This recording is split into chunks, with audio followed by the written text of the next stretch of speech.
धम्मपद के दूसरे श्लोक की कथा मत्थ कुंडली की कहानी के बारे में है। यह कहानी सावथी में जेतवन विहार में बुद्ध के निवास के समय की है। मत्थ कुंडली एक युवा ब्राह्मण था जिसके पिता अदिन्नपुब्बका बहुत कंजूस थे और कभी भी दान नहीं देते थे। यहाँ तक कि अपने एकमात्र पुत्र के लिए सोने के आभूषण भी उन्होंने खुद ही बनाए थे ताकि वह कारीगरी के लिए भुगतान न करना पड़े। जब मत्थकुंडली बीमार पड़ा तो उसके पिता ने किसी चिकित्सक की सलाह नहीं ली जब तक कि बहुत देर न हो गई। जब उन्हें एहसास हुआ कि उनका पुत्र मर रहा है तो उन्होंने उसे बरामदे पर ले जाने का आदेश दिया ताकि उनके घर आने वाले लोग उनकी संपत्ति न देख सकें। उसी सुबह बुद्ध ने अपनी करुणा की गहरी ध्यान साधना से उठकर अपने ज्ञान चक्षु से मत्थकुंडली को बरामदे पर लेटे हुए देखा। इसलिए जब वे अपने शिष्यों के साथ सावथी में भिक्षा के लिए जा रहे थे तो बुद्ध ब्राह्मण अदिन्नपुब्बका के दरवाजे के पास खड़े हो गए। बुद्ध ने युवा का ध्यान आकर्षित करने के लिए एक प्रकाश की किरण भेजी। युवा ने बुद्ध को देखा और चूंकि वह बहुत कमजोर था वह केवल मानसिक रूप से अपनी आस्था व्यक्त कर सका, लेकिन वह पर्याप्त था।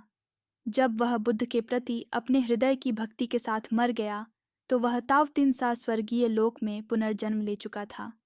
अपने स्वर्गीय निवास से युवा मत्थकुंडली ने अपने पिता को अपने ऊपर शोक मनाते हुए कब्रिस्तान में देखा और उसने अपने पुराने स्वरूप की तरह अपने पिता के सामने प्रकट होकर उसे तावतिंसा लोक में अपने पुनर्जन्म के बारे में बताया और उसे बुद्ध को भोजन के लिए आमंत्रित करने के लिए प्रेरित किया।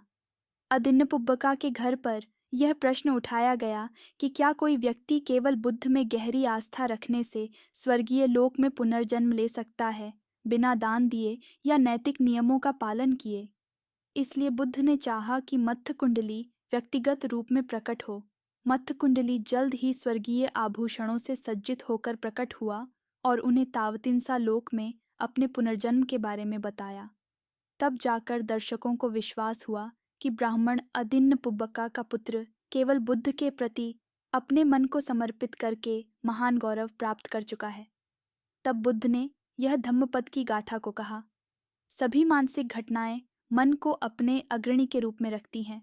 वे मन को अपना मुख्य मानती हैं। वे मन निर्मित होती हैं।